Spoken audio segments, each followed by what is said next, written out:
La créatine est une découverte française qui date de 1832, que l'on doit à Michel Eugène Chevreul, à partir de lambeaux de chair animale, en l'occurrence du renard sauvage. Il y avait beaucoup de créatine à l'intérieur. Créatine tire son nom du grec créas, créatos, chair saignante.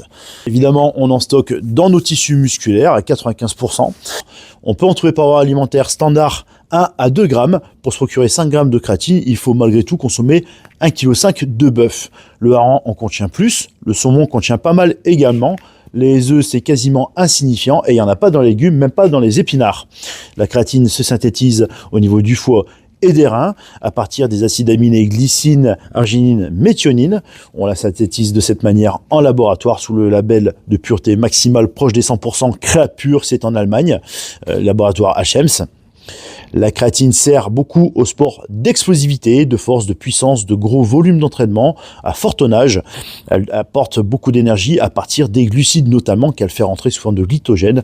Donc elle génère de l'ATP qui est un petit peu la monnaie énergétique intracellulaire jusqu'au cerveau d'ailleurs, qui est une entité graisseuse qui se nourrit de glucose que lui achemine la créatine dans le préservant du déclin cognitif, notamment en période de stress, comme le manque de sommeil. La créatine est très étudiée depuis 50 ans, 1000 analyses, elle nous préserve d'Alzheimer, elle nous préserve de Parkinson, elle améliore même la qualité des ovaires chez la femme. La créatine, ses bienfaits chez le sportif ne sont plus à démontrer, que ce soit des sports de puissance, d'explosivité, de force, ou des sports d'endurance que l'on prendra plutôt pour la récupération dans ce cas-là. La créatine est à prendre avant comme après la séance, consensus scientifique, preuve à l'appui, mais si vous ne pouvez pas, optez plutôt pour la prise post-training.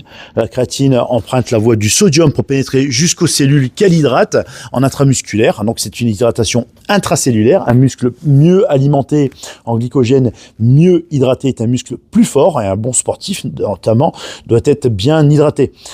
C'est au sujet des fonctions rénales que je vous fais ce petit rappel. Pas d'inquiétude à avoir pour les reins, sauf s'il y avait une pathologie rénale préexistante. Elle ne fait pas non plus tomber les cheveux, vous avez vu, je les ai toujours depuis. La créatine donc se consomme avec des glucides.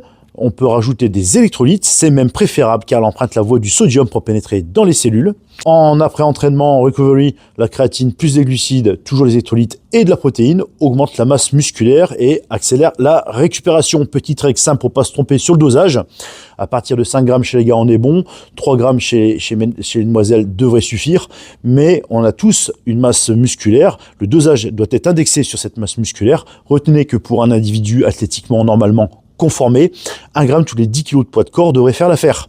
Avant, après la séance, avant le sommeil, juste au moment de s'endormir pour le cerveau, et notamment au matin, pour les glucides, du petit déjeuner, les amener au bon endroit. La créatine, si elle va dans tes muscles à 95%, t'es sûr de ne pas l'avoir dans tes stockages adipeux autour du ventre ou des hanches.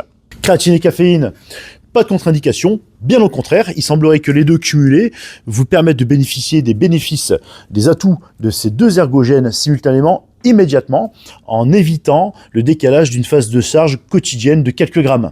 La créatine, autrefois interdite, est aujourd'hui considérée comme un produit anti-vieillissement, anti-cancer, anti-diabète.